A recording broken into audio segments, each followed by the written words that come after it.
actually the first job of the Stoic philosopher is to distinguish the things that are outside of our control from the things that are inside of our control. Marcus Aurelius can't control that 6 of his children die before adulthood, right? He can't control the flood that happens.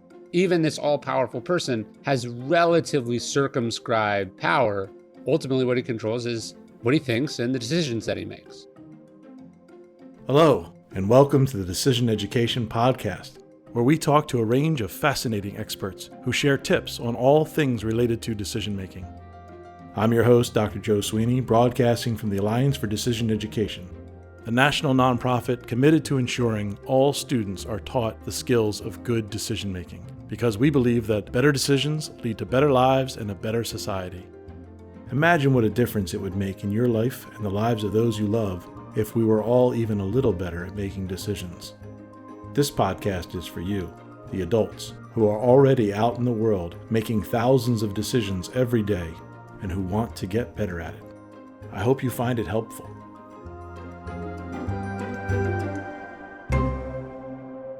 I'm excited to welcome our guest today, Ryan Holiday. Ryan is the host of the Daily Stoic Podcast and the best-selling author of Courage is Calling, The Daily Stoic, The Obstacle is the Way, and other books about marketing, culture, stoicism, and the human condition, which have sold more than 2 million copies in 30 languages.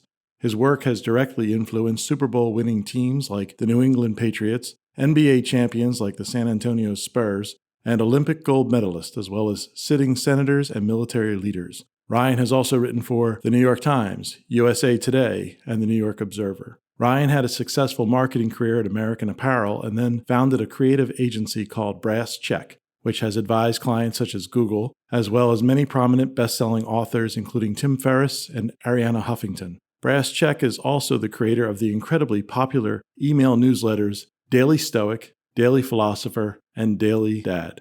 Welcome, Ryan. I'm so thrilled to have you here. I have been enjoying your books, and I thought maybe just to start things off, can you tell us what Stoicism is and how you personally first became interested in it?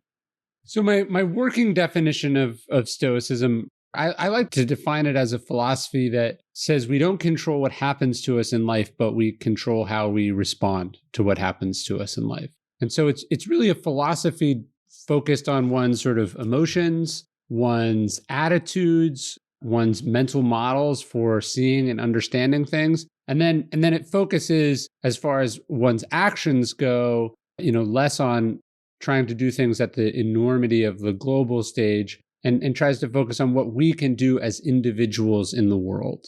My introduction to Stoicism came as a teenager. I was maybe 19 years old, and someone handed me Marcus Aurelius' Meditations, which is, of all the works, not just of Stoic philosophy, but of ancient philosophy, I think it's not an explanation of the universe. It's not a bunch of philosophical theories. It's not even arguments about what Stoicism is. The word Stoic never appears in it. It's the most powerful man in the world writing notes to himself about trying to be better. He's the emperor of Rome. He's the head of its armies, and he's trying to keep his temper in check. He's trying to face his mortality. He's dealing with a plague. He's dealing with temptation and the corruption that happens when one is quite powerful and well-known. And so what I love about Stoicism is that it's this sort of individual journey of self-improvement that I think we'd all like to go on, but we don't exactly assume that philosophy is the roadmap for that.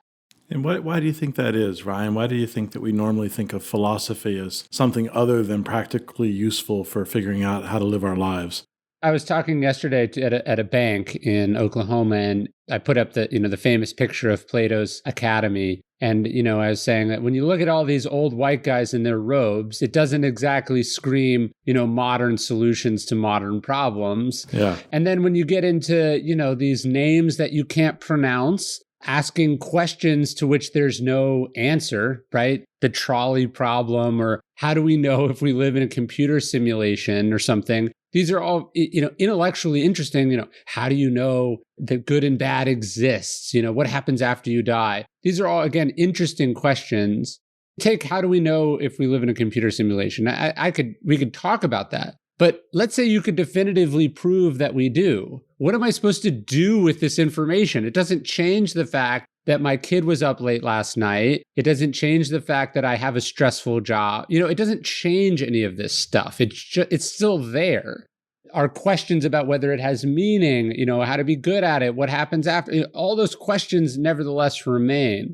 And so I think as philosophy became more specialized, more ensconced in academia, it became less and less applicable to real people with real problems, which is so ironic because, again, Marcus Aurelius is not a professional philosopher. Marcus Aurelius is a professional emperor, right? The Stoics had jobs, and philosophy was this thing that helped them with their jobs as opposed to being their primary profession. There are a couple of other pretty famous Stoics that you identify in your books that have very different jobs. Could you say a little more about some of the other roles people had that still use Stoicism for their life? Yeah, in my circles, we refer to them as the big three. There's Marcus Aurelius, the emperor. There's Seneca, who is a senator, a playwright, and Rome's most powerful sort of political advisor, consigliere at the time. He becomes the tutor to the future emperor who becomes Nero, and Seneca is trying to prevent Nero from spinning off the planet. And then there's Epictetus. Epictetus not having written anything down, but actually being a slave in Nero's court. So it's this really remarkable, I think, if one was to only look at two Stoics, I think Epictetus and Marcus Aurelius captures the full spectrum of not just all of Roman life, but the full spectrum of adversity and privilege that exists even to this day. I would argue that one of the places that the Stoic tries to get to is a place of freedom, right? Freedom from disturbances, freedom from want, freedom from fear, right? Freedom from all the things that make us unhappy or enslave us, right? And so if you can think then about Epictetus and Marcus Aurelius being on the same journey, but facing very different circumstances, it gives you a sense of what Stoicism can do. So Epictetus is literally enslaved, literally in chains, and trying to find freedom inside himself. Mm-hmm. Now, Marcus Aurelius is in an enormous palace, commands enormous armies, can do essentially anything he wants. But anyone who's had fame or power or influence understands that this too is not exactly a walk in the park. There are temptations, but also burdens that go along with that. And so I see them both being on very similar journeys. And I think this is why Epictetus speaks to Marcus so strongly when he first picks him up. So you pick up Marcus Aurelius as a 19-year-old, and you're reading the private reflections of an emperor trying to be good at being an emperor. Yes. And are you thinking about this the way some 19-year-old boys do? Oh, good, preparation for when I'm emperor? No. Or are you thinking, hey, this is interesting that it, what's hitting you about it? What was it that drew you in? I think in the way that really great comedy is very specific, but thus universal. So you could be listening to a comic on the way up, and, they're talking about, ordinary humdrum life, and it's very relatable. And then this comedian becomes extremely successful. They're flying around in the world in private jets, and they're in movies, and they know. And still the comedy is very funny because the specificity of their experiences is touching something that is common to all of us, right? And so what I found so lovely about Marcus Aurelius is he's really not saying, he's like, it really sucks when you're trying to tell, the Roman legions to go invade a foreign land and they don't listen, right? That's not what he's talking about. He's talking about, for instance, he opens both book 2 and book 5 of Meditations with the feeling that you have when you wake up in the morning, right? Book 5 is about how you're tired. He's like, but it's warm under these covers. And then he says to himself, but is this what you were put here to do, to stay under the warm covers? And so, to me, that's very relatable, not just across the centuries, but, a college kid in his dorm room and, an emperor in his palace. They're both like, do I have to do anything today? Yeah. But in book 2, Marcus Aurelius is talking not just about waking up early, but, he's like, here's the people you're going to meet today. You're going to meet jealous people and stupid people and frustrating people and envious people and bitter people and silly people. And he says, if that surprises you, that's basically on you, right? You've been around long enough to expect this. And then he talks about not just, okay, the day is going to suck, be ready for it. He's saying that you can't let those people implicate you in their ugliness, and that you have to understand why they are the way that they are, and that you have to love them, despite that. And so, again, I think what really struck me at 19, struck me at, in my 20s, what strikes me now, even rereading Marcus Aurelius the last couple of years and realizing, oh, he was writing in the middle of the Antonine Plague, that a lot of these references to pestilences or disease or literally plagues, that wasn't figurative. He was talking about actual experiences. And so I think what made Marcus so relatable then and now is that he's talking about what it means to be a human being in the world, not what it means to be the head of the Roman Empire. So thanks for that. Thinking about the two of them again, just for a moment, what is it that they both imagine they have control over? Because it seems like an emperor and a slave probably have different spheres of influence. Yes. So, what's the common thread there? Well, it's funny. Epictetus, looking out over Nero's court, realizes that all these people who are very powerful and very rich are probably less free than he is, right? He talks about this one scene he described watching this very powerful man suck up to Nero's cobbler because he wants to get on Nero's good side, right? So he watches these people debase themselves because they're afraid, because they want something, because they're, prisoners to their ambition. And I think Epictetus realizes pretty quickly that obviously physical liberty is very important, right? Epictetus, he walks with a limp his whole life because his slave master breaks his leg at some point. So obviously he's not discounting physical freedom, but I think he understands that freedom from, an unquenchable ambition, or a freedom from greed, or a freedom from ego, a freedom from caring what other people think about you.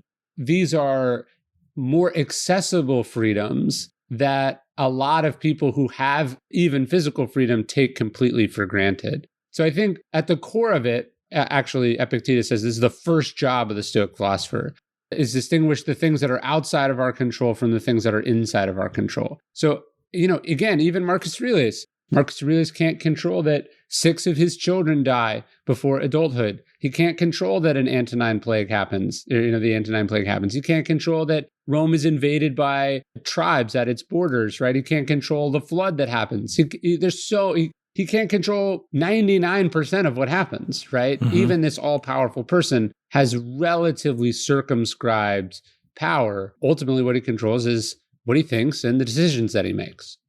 When they were talking about control over their decisions, or when you think about it now, what does that entail for you? Sure. I mean, obviously, they had a somewhat more rudimentary understanding of how the mind works, so they were less aware of biases. We don't get a lot of discussion of mental illness or things like that. But I think largely that they understood about the power of reason, that our mind is this superpower that we have. And how many of us just refuse to use it or fail to use it? Instead, we react emotionally. Instead, we react instinctively. Instead, we focus our energy on stuff that's immovable, unchangeable, that already happened. And as a result, we relinquish this power we have, which is to change how we think about it, to change how we respond. To me, that's what Stoicism is really about. It really strikes me as I read your work and their work, how much of it resonates with the findings of modern psychology, the work of Kahneman and Tversky, for example. This is system 2 thinking we're talking about, or Stanovich's. This is the interrupt. But even back almost 100 years now, Viktor Frankl's work, it's the gap between what happens to you and how you choose to behave or respond that's where all liberty lies. Yeah, and look, the Stoics are influences through those different types of thinking. Cognitive behavioral therapy, has some roots in Epictetus's distinction between what's in our control and what's not in our control. Viktor Frankl's logotherapy, the logos is the sort of through line of Stoic philosophy. So yeah, I think all of these things are related. And I think that is a credit to the ancient philosophers, that so much of what they were basically just guessing at has been slowly and steadily either codified or confirmed by some of these studies. Again, where they fall short is, they go, you have power over your mind. Well, do you have power over your mind if you're schizophrenic, right? Do you have power over your mind if you're in a manic phase because you have bipolar, or because you're delirious from thirst, or, obviously there's parts of this that are not in your control. And I don't think they fully understood, the way in which, let's say, a childhood trauma could warp or change how we think, or that perhaps we make really good decisions in some conditions and not other ones. Obviously, I think it's a little more complicated than that. But what I love about the Stoics too is I feel like if they were here today, or if somehow that line of thinking had been introduced to them, I'm fairly confident they would have incorporated it really quickly. What we've just been talking about Marcus Aurelius and Epictetus. But what I love about Seneca, when you read Seneca's letters, when you read some of his essays, across all of Seneca's works, the philosopher he cites the most is Epicurus, his rival. Right, and right. he's not setting it up to disagree with Epicurus, right? Although he does often. He's writing to his friend Lucilius, here's this great line from Epicurus, or as Epicurus said, he is quoting as regularly from his quote unquote enemy as he is from his allies. And I think that was because he was deeply familiar with things that challenged or buttressed what he was talking about. And so I'd like to think that the Stoics would have, used the tools of some modern psychology and cognitive understanding and neuroscience. They just didn't have access to it. Yeah. To that point, they seem to be constantly looking for ways to update their beliefs and improve the accuracy of their map of the world. In decision education, we talk about these 4 different domains. One of them is exercising and applying rationality, or valuing rationality. And we mean that in the Stanovich and Toplick sense of the 2 parts, epistemic and instrumental, seeing the world more accurately, that's epistemic, and then instrumentally behaving in ways that are consistent with your goals. Sure. And again, it was like I think there were 3 parts to Stoicism that you were talking about. One of them was just perceiving more accurately, trying to get a better model of the world. I wonder if you could talk about that a little bit. Yeah, and in my book, The Obstacle is the way I break Stoicism down into its 3 most well-known disciplines, which would be the discipline of perception, the discipline of action, and then the discipline of will. And in Meditations, Marcus Aurelius says, really, all you need in life is objective judgment, unselfish action, and then willing acceptance. And those correspond perfectly to those 3 domains. Discipline of perception is, of course, how we see things, the viewpoint, the biases, the rationality. How do we look at the problem in front of us, for instance, an obstacle, let's say. Then unselfish action is, of course, the ethics that we apply to a situation, the agency that we assert over a situation, what we do about it. And then finally, will, the willing acceptance part, that's how, that's endurance, that's the perseverance, that's the that's the putting up with, the consequences of those actions, for instance. So I think these sort of 3 disciplines kind of overlap and loop with each other, but that's kind of the framework that you can look at, I think, pretty much anything with. I was struck by the last one because I assume you saw that we unfortunately lost Thich Nhat Hanh from the world a few weeks ago. It struck me that the will to acceptance was very much aligned with the idea of equanimity, this active state of acceptance and well-being and balance, not to be quite so troubled by the things that are outside of your control. I don't know if you ever looked at the connection. Yes. So first off, Marcus Aurelius' sort of beloved mentor and father figure is this guy Antoninus Pius, who's not really his father or stepfather. It's this sort of complicated arrangement in which Marcus Aurelius is set up to become emperor, but needs a regent, essentially. It was supposed to be a year or 2, and instead Antoninus Pius rules for 19 years. But Marcus, doesn't resent this. He uses it 19 years as sort of an apprenticeship under this great leader. And Antoninus is not explicitly a Stoic or a philosopher in any way. He just embodies all the ideals, right? He's just everything that Marcus wants to be, Antoninus naturally is. And as Antoninus dies, his final words to Marcus as he passes the throne is equanimitas, right? Equanimity. Oh, well. Because that you can see why, again, I think we think of equanimity as kind of this like soft thing or this spiritual thing, that it's, of course, a monk would value, but that's also exactly what you want in a leader, right? Like when I think of the Cuban Missile Crisis, if I could give anything to the person in charge, it would be equanimity, poise, right? Patience, clarity, right? Not being rattled or rushed, right? So equanimity is a thing that we need not just spiritually, but we need professionally. Like you want, Tom Brady down 28-3 in the Super Bowl. Obviously, he has to be very active, but he also needs a kind of equanimity and poise to be able to pull off a series of difficult things. You would want a leader in a crisis. You'd want a poker player. It doesn't matter what it is. Equanimity is this place that you want to get to do whatever it is that you do well. Marcus Aurelius tends to use the word stillness, which appears 9 or 10 times in Meditations. I think that's what he's referring to. And when he talks of stillness, he uses the image of a rock. He says to be like the rock that the waves crash over and eventually the water falls still around. And I think, that's a beautiful way of expressing what equanimity really is, which is like everything can be happening out here, but you have to get to a sturdy, sort of steady place that allows you to do what you need to do inside of that chaos. That's really fun. I think it was reading Lao Tzu where I first came across the idea that almost the opposite direction, that it's you're the pond and someone tosses a pebble in, and of course there are going to be ripples, but eventually you just let the rock settle down to the bottom and you return to being calm, Epictetus uses that exact same metaphor as well. And so I love the idea. I wrote this book, Stillness is the Key, which is the third in my trilogy on Stoicism, that how beautiful it is that East and West would sort of independently come to the same conclusion, use the same imagery, the same understanding. Because I think, to me, it's like convergent evolution. It's like independently chancing upon the same adaptations. Yeah, not a surprise. We're all stuck with the same sort of hardware. So, and some of the same conditions that we're dealing with. Can we go back for a second to the Sure. second topic, the one about living ethically or being of service to others? Or I'm thinking about values and about our wants and what we want to want, second order preferences. I'm just wondering, how have you gotten to a place or think about deciding what you actually want and organizing your life and making your decisions to line up with that?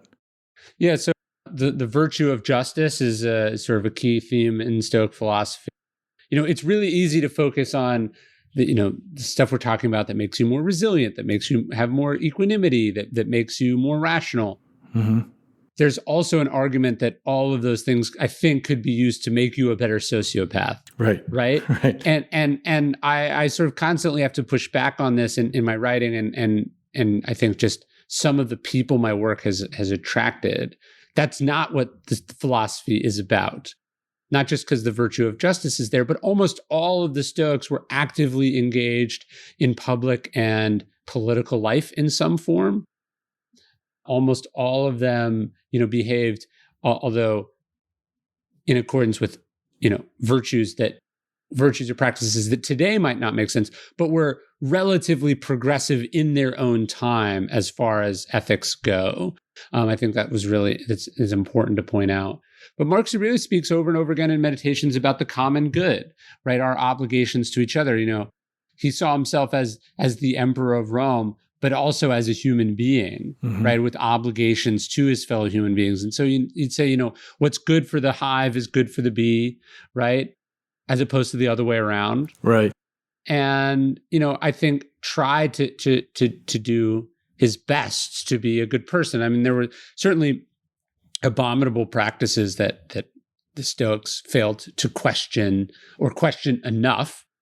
But I sort of liken it to how we look at the founding fathers. We can almost mm-hmm. use their framework to get to a place that they personally couldn't get, but that we could get to. So nicely put. I don't know. I try to think about Stoicism as a philosophy that not just makes you better, but as a result of making you better comes with some obligations for how one ought to conduct oneself. Related to that, I think you mentioned earlier briefly love from Marcus Aurelius. And I think that might strike some of us as surprising because that sounds an awful lot like an emotion. Mm-hmm. Aren't the Stoics supposed to be logical Spock type creatures? What's going on there? Yeah, we like to point out that there's a difference between lowercase Stoicism and uppercase Stoicism. Oh, okay. lowercase stoicism being, the English understanding of what it means to be stoic, right? To have no emotions. Just as being an Epicurean is not the same as being an Epicurean philosopher, right? Yes, right. We think of one as being a hedonist and the other being actually a very interesting philosophy. At the beginning of Meditations, Marcus Aurelius talks about how one of his mentors taught him how to be free of passion, but full of love, which I think is a kind of a beautiful way to put it. So it's not that love is an emotion, love is a passion, but of all the passions, it's the best one. So moving a little bit to the book you mentioned, The Obstacle is the Way. Yeah. We're obviously focused on decision-making and decision-making strategies that can be useful to our audience. One of the strategies you recommend is take your situation and pretend it's not happening to you. Sure. Can you explain that and then maybe give us an example where you've used that strategy? Yeah, I think we're very good at giving other people advice because it's subjective. We're not emotionally wrapped up in it. It just is what it is. But then when it's us, we add all this other stuff. It's unfair. Maybe we feel guilty. Maybe we feel embarrassed, right? And so, what would you advise someone in your situation to do? A friend of mine is in the middle of this sort of public relations crisis. And the irony is that he is in public relations, right? And he's just sort of overwhelmed by this situation that he helps people with every day, right? So I've tried to walk him through this. It's like you would, if one of your clients was as turned upside down by this, you'd be like, you're completely overreacting. None of this matters. That you'd be focused on all the things that they could do about it and all the ways that it wasn't nearly as bad as they thought it was. But because it's you're paralyzed by it. And that, I think that's kind of the idea. It's by stepping away. Obviously Annie talks about this, getting to the outside of a problem. Mm-hmm. The problem is that we're on the inside of our problems, or that the problems are on the inside of us, right? And so to be able to step out allows us to see it with a little bit more distance. So do you have people then pretend, as you're doing with your friend, that it's not them and they're giving advice? Is that the main thing, or is there something else happening internally that you're asking them to do? Yeah. So sometimes what I like to do, like if I'm thinking about doing something and I know why I want to do it, I'll ask people to tell me like why I shouldn't do it. Okay. Right. Like I try to get people to give me the opposite of the perspective that I already have. Yeah. Right. Or I'll ask people, like I'll describe a situation and I'll ask them for advice, but maybe I won't say that it's me, or I won't say what I already think. What I'm just trying to do is get to the outside of it, just to get a little distance from it. So I'm not, like as an example, like let's say you're in an argument with your spouse about this thing. And let's say you think you're totally right and they're really upset and now neither of you are getting along. If your friend came to you, you'd be like, just apologize. Like, who cares? Who cares? But you care, right? That's the whole thing. Right. And so that you would tell someone in your exact situation how little this matters and that it's a Pyrrhic victory even if you win, right? And I think it's about reminding myself of that often, like, hey, berating this person might make me feel cathartic. It might feel cathartic in the interim, mm-hmm. but it's still going to stick me with the consequences. So what would I tell another person? I tell another person, don't do that. I try not to do that. So you've got this override of your system 2 thinking, or your reasonable mind, your rational mind, that you're doing in those situations where you're trying to get outside of your lived experience, your feeling in the moment. So the override seems like one. Another is to do this thing where you try to give yourself credit for the behaviors that you want as opposed to the thing that you might think you want or feel like you want.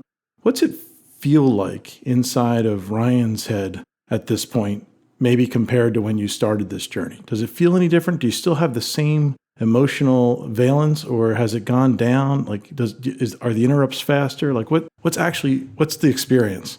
I definitely think you get better at it, but one of the humbling things about reading Meditations, and Marcus Aurelius says this towards the end, he's like, you're an old man, you've been doing this forever. And he's like, and you're still afraid of death, and you're still, wishing for this and whining about that. So I don't think it ever goes away, right? Because it is kind of hardwired in us. But I sometimes think about this like, okay, to go to the thing about admitting you're wrong. Like what might have taken me 6 months before, maybe takes me 6 days or 6 hours or 6 minutes, right? Like any of those is an improvement.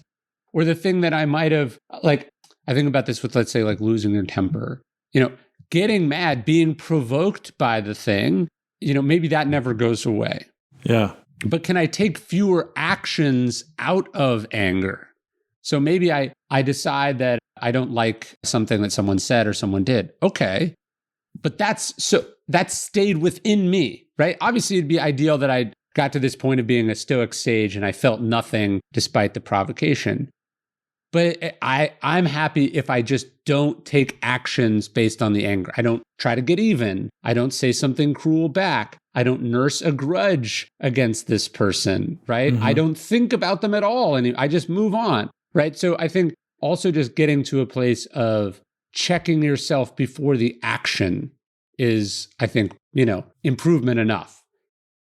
Yeah, I find that to be true. I've worked with, I don't know, I guess thousands now of mostly boys, high school boys, because I worked at boys' schools. And getting to that place where there was at least the interrupt, where there was the pause, was a first big step. Well, I was just thinking, like think of the market right now. We're in this weird point in the market. The market's down. It's behaving strangely. So you have this impulse, like, should I sell everything? Right. Right? You shouldn't check the news, but you check the news and then you have the thing. You have the fear. Yeah. As long as you don't sell everything, it's good enough, right? And I think getting to that place where you're able to have the provocation or the thought or the question or the anxiety or whatever it is, have the impulse, but who's in charge? You or the impulse? So, Ray Dalio in his book Principles talks about try to write down your algorithms ahead of time, know what you're going to do in those situations. Decision science, we probably talk about as Ulysses contract, tie yourself to the mast so you don't get drawn in by the sirens. But there's this other quality that I've noticed where if you just bring awareness to the provocation, to the impulse, it starts to lose its strength. Sure. That just staying with it. And it sounded a little to me like the first part of the first 3 principles. It wasn't just perception about the world around you. It was about being the perceiver and staying in that role a little bit, that you could also lessen the strength of your emotions or your motivations, the push of the world. I think that's right. And I think, Eastern philosophy does a little better job of talking about this. The idea that what part to me of what mindfulness is you're sitting there and you're going, I'm feeling jealous. I'm feeling restless. I'm feeling angry. I'm feeling afraid, whatever it is. I'm feeling it, but it doesn't mean that I am that thing, right? And that you can just let it take hold of you and then move on. That you don't have to take hold of it back, right? I think it's a Stoic idea as well. I think it's more commonly expressed in the Eastern thought. But just this idea that, you don't have to identify with the feeling. You don't have to choose to accept the feeling. And you certainly don't have to act on the feeling just because you have it. And again, this seems so basic, but I'm not sure everyone is aware of that. I'm not sure everyone is aware that just because you want to do something doesn't mean that you have to do it. And it certainly doesn't mean that you should do it. Yeah. Right? Right. One of the things I like from Epicurus, he talks about how are you going to feel after, right? So you want to have sex or you want to gorge yourself at this dessert buffet or, you want to do this drug or, yell this thing. How are you going to feel after? Because you've done it before. So right? And you're going to feel disappointed. You always do. Yeah. I mean, the idea that Epicurus is sitting there eating lentil soup and we somehow walk away thinking he might be a hedonist is hilarious. I think about him with the idea of maximizing lifetime expected value. It's not about the next moment or the next temptation or the next pleasure or the next enjoyment. It's like, how do you get the maximal well-being out of your entire life? Sure. Seems to be what they're going after. And like the Stoics, to your point, if they had access to what we know now about probabilistic thinking, they would probably have updated their models to include that kind of formulation. I don't know if you've given much thought to where do you see the differences then between Stoicism and Epicureanism? Where does it break down for you? Yeah. Seneca says that the big distinction between the Stoics and the Epicureans was that the Epicurean sort of retreats into private life and private satisfaction, which is important, but it's about individual personal enlightenment. And the Stoic is more sort of civically engaged or involved. A Stoic tries to they're both trying to get to that same place of ataraxia or apatheia, that freedom from disturbances. But I think the Epicurean is more monkish, right? The Epicurean retreats to the garden. The Stoic is in the forum, right. Or on the battlefield, or in the agora. Seneca says that an Epicurean will get involved in politics only if they have to, and a Stoic will get involved in politics unless something prevents them. I feel like, again, it's not politics in the sense that we see it. It's like contributing to the common good. It's being involved. Whereas, Epicurus says, tarry in my garden, hang out here. There's a childlikeness to that and naivete to that. Obviously, if everyone did that, it wouldn't work, right? It works because only some people do that. And Stoicism was a philosophy for running Rome. To have the people who are most even-tempered and philosophical withdraw from society is a recipe for disaster in my mind. Who's going to be left then controlling things? That's what the Stoics said.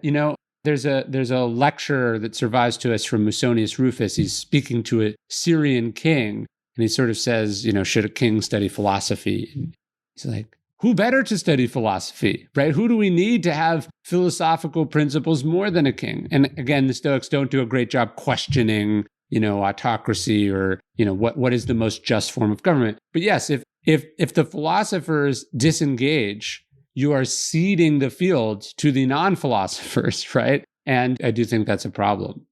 I agree. One of the things we emphasized when we started the Alliance was that, we understand that better decisions lead to better lives and a better society. It's that last part is critically important. This is not a purely private pursuit. This is a public pursuit. It's a civic pursuit, as well as being an individual and familial pursuit. That your decision, your capacity for making skillful decisions has ramifications for your entire life and those around you. I could talk to you about this stuff, I think, forever, it seems. But I want to get to another topic that I know you're passionate about, and I don't think gets enough public space right now, but maybe it'll create some more philosophers. Okay. Can you talk about what is a commonplace book, and how did you come across that idea? So it's funny. It's this rare thing now, but if you read basically any work of ancient philosophy or history, they have these commonplace books. Thomas Jefferson would have one, Montaigne would have one, Erasmus had one. Basically, it was a collection of thoughts. You could argue that Meditations is a commonplace book because very little of what's in Meditations is wholly original. There's a lot of quotes, a lot of rephrasing, a lot of riffing, a lot of remembrances. The first chapter of Meditations is Marcus Aurelius just pointing out lessons that he learned from people who are influential in his life. So I was familiar vaguely with the idea of a commonplace book in that sense. And then I started as a writer, as a research assistant for a great writer named Robert Greene. And Robert does all the research for his books on 4x6 note cards. So instead of doing it in a book, which obviously has a beginning and an end, and then is somewhat less modular, easy to move stuff around, I just started doing it on index cards. So my commonplace book, every time I read a book, every time I find something I like, every time I have a thought that might be something, I put it down on a note card and I organize them by themes. And that's the basis for which all my books and all my writing comes. Have you tried any electronic versions? I have. I don't have sort of strong negative opinions about them, but I do have a very strong opinion about the benefits of doing it by hand. Okay. So for instance, I was doing this yesterday. I was going through 3 or 4 books that I'd read. I read them. I took notes while I was reading them, in the margins, I folded pages. Mm-hmm. So then, now I'm going back through it and I'm writing them down, the stuff I like by hand. So I'm now interacting with it for a second or a third time. Then all those I'm researching for my next book. So all those are just going in a general box. And then when I sit down to start to get serious about that book, I'll go through all the cards again. So now I've interacted with the material 3 or 4 or 5 times, and I'm moving it around. And then, okay, this story that I read in this book, it's on page 63. I think I want to tell that story. So now I'm going back to the shelf and I'm getting the book and I'm going. So it's really that engagement and re-engagement and re-engagement and looking at it from different angles. That's the real benefit of doing it analog. And I just tend to find when I'm just like highlighting stuff and it goes in a black hole, as a file on my computer, I'm not getting that same familiarity. So I appreciate that. It makes a lot of sense for a writer. I know that many of the more prolific writers in history, this is exactly how they produced so many works, is because they were constantly collecting and re-indexing and making connections. And every time, they ended up with, 50 or 60 quotes on friendship, then out comes the pamphlet on friendship, that sort of thing. Exactly. What about for those of us who are maybe not public writers? Do you still see value in this sort of thing, especially as related to developing our minds and developing our decision-making effectiveness? I do. I think, look, whatever works for you, you should do. But to be able to engage with the text, either highlighting it with your finger on an iPad or, writing in the margins or putting it on a note card, that is what's really important. To just have it go in one ear, I'm very suspicious that it's just going out the other. And to your point about the marginalia, that was a big transition point for me when I began to break the taboo of writing in books and just starting to consume them instead, underline, write in the sides, come up with my own notation for what's a question versus something I want to research versus a quote, just those sorts of behaviors. I don't think that it's a common practice, which is ironic in the name. Have you spoken about it elsewhere? Do you try to promote the idea for people? Yeah, I've done a couple of videos on it, and I have a course that I do for Daily Stoic on sort of reading on these sort of Stoic practices, as I think it's really important. It's funny, obviously it doesn't happen as much because of the pandemic, but people will come up to you and an author, they'll be like, I read your book, it was my favorite book, I loved it, and they'll hand it to you, and it's like, I'm not sure you read this, it's pristine. But then when you get a book and it's like, there's food on it and it's, the spine's broken and there's pages folded and notes sticking out. I'm like, all right, you did the work. I love it. So I feel like every once in a while, I read a lot of old books. And so, you'll get this book that's like a penny on Amazon because it was published 90 years ago. And I got this one the other day and it was like a pristine review copy, oh boy, from, 90. So there was a part of me that was like, should I keep this? Yeah, right. Should I take it? And I was like, you know what? The highest compliment I can give to this book is to use it. And so for people who think that it's disrespectful or whatever, the only way you can disrespect a book is by not reading it. Right. Right. I totally If you agree. engage with it, if you put miles on it, that warms an author's heart. I can tell you that from experience. Yeah. I think a very different thing when it was an enormously expensive illuminated volume that, there was only one book in the town, but we're so fortunate that books are cheap. Printing is cheap. Go ahead and get the book and tear it up. Yeah. You look at those old family Bibles where they would write, births or whatever. And it's like, but I'm not sure anyone in the family has read this Bible. Is it really the family Bible if it just sits on a shelf and no one reads it, right? Yeah. Even when books are rare, even when they're expensive, sometimes the book's a penny. Sometimes this book I needed to get is $200 because they're not available. And no, the job is to read the book, is to get the stuff out of it, right? And in Meditations, Marcus Aurelius says that one of the things he learns from Rusticus is to never be satisfied just getting the gist of something. That he has to really understand it. And I try to read accordingly. So since you mentioned it, I'm going to ask, you said you're working on a new book. What can we expect? What's coming? So I did this trilogy. It was sort of an accidental trilogy of Obstacle is the Way, Ego is the Enemy, Stillness is the Key, which is sort of loosely about Stoicism or just like little ideas in Stoicism that I thought would be fun to explore. And then about 2 years ago, I had this idea to do a series on the cardinal virtues of Stoicism. So courage, temperance, justice, wisdom. So I sold a 4-book series. The first book, which is on courage, came out in September. And so the way the timeline is, I'm just finishing the first draft of the second book, which is about temperance or self-discipline. Then I've got a couple month break here. And then I have to get started on what will be the third book, which is on justice. That sounds fantastic. I'm looking forward to reading them. We'll put links on our website for them. Oh, thank you. So we're getting close to the end here. So I have some regular questions that we like to ask. All right. I'm wondering, Ryan, in your perspective, what will look different in society when we succeed in our mission to ensure decision education is part of every middle and high school student's learning experience? Ooh, that's a good question. I mean, I'd like to think that we'd make better decisions and then become more efficient. there's that Churchill quote about how you can trust America to do the right thing after it's done the wrong thing, or everything whatever. Else, right? Right. If you just think about how the resources that burns, and not just at a political level, but just think about us as individuals, right? We learn so many things by experience that are in literally every book. Mm-hmm. I would hope that we could save some people some painful bumps on the head, that they could learn from the experiences of others and make better decisions as a result. All right, so here's your magic wand moment. What's the single decision-making tool or idea that you'd like to pass down to the next generation of decision makers?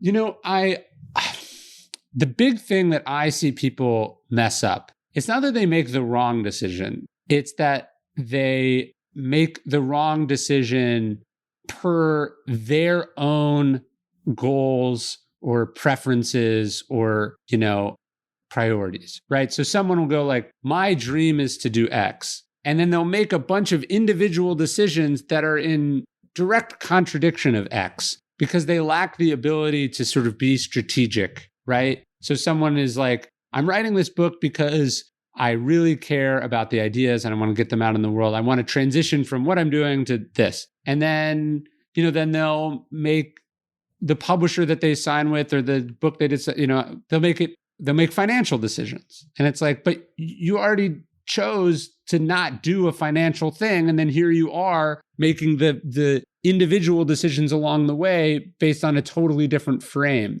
And I just see that, all the time. People lack the ability to consider like downstream consequences or how decisions interrelate to each other. So I'd give the ability, if I had a magic wand, I'd give people the ability to see things in that context, some sort of strategic interconnectedness. You know what I mean? Yeah, I do. That's a really good one. I haven't heard that one before, and you can immediately see its utility. In a related sort of way, which single book would you recommend as priority reading for listeners to improve their decision making? That's a really good question. I mean, obviously Annie's stuff is incredible. I think Shane Parrish's book is really good. Maybe Robert Greene's books, like the 48 Laws of Power or the 33 Strategies of War, the Laws of Human Nature. I think, again, people not just lack the ability to be strategic in their own sort of decision-making, but they lack any understanding of the forces that are occurring in the world around them inside other human beings. And they go, I'm doing my absolute best and I'm crushing it at work and blah, and I can't figure out why my boss doesn't love it. And it's like, well, you're making your boss look bad, right? That's why. We often make the mistake of thinking that our decisions occur in a vacuum or, that the right thing is what always works or, is embraced with open arms. And, only to our peril and at much later juncture do we realize that there's other factors at play. I don't know. That sounds awfully pragmatic. A little bit.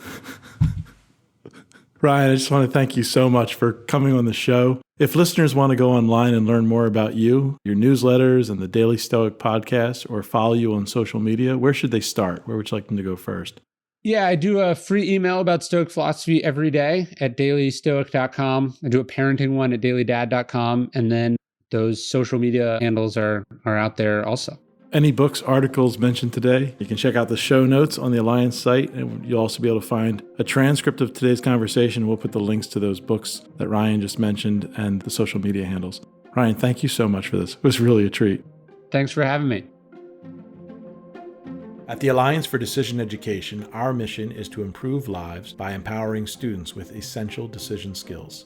We are building a national movement to ensure decision education is part of every student's learning experience. Through this podcast, we are raising awareness about the movement, but we need your help. Please share, tweet, and learn more on our website, alliancefordecisioneducation.org. If there is someone you think would be great for us to interview for a future episode, or if you have a question about decision-making that you'd like us to explore on the podcast, email us at connect@alliancefordecisioneducation.org. Also, ratings on Apple Podcasts are greatly appreciated. And don't forget to subscribe to this podcast in your favorite app so that you don't miss an episode. Thank you, and I hope you join us again soon.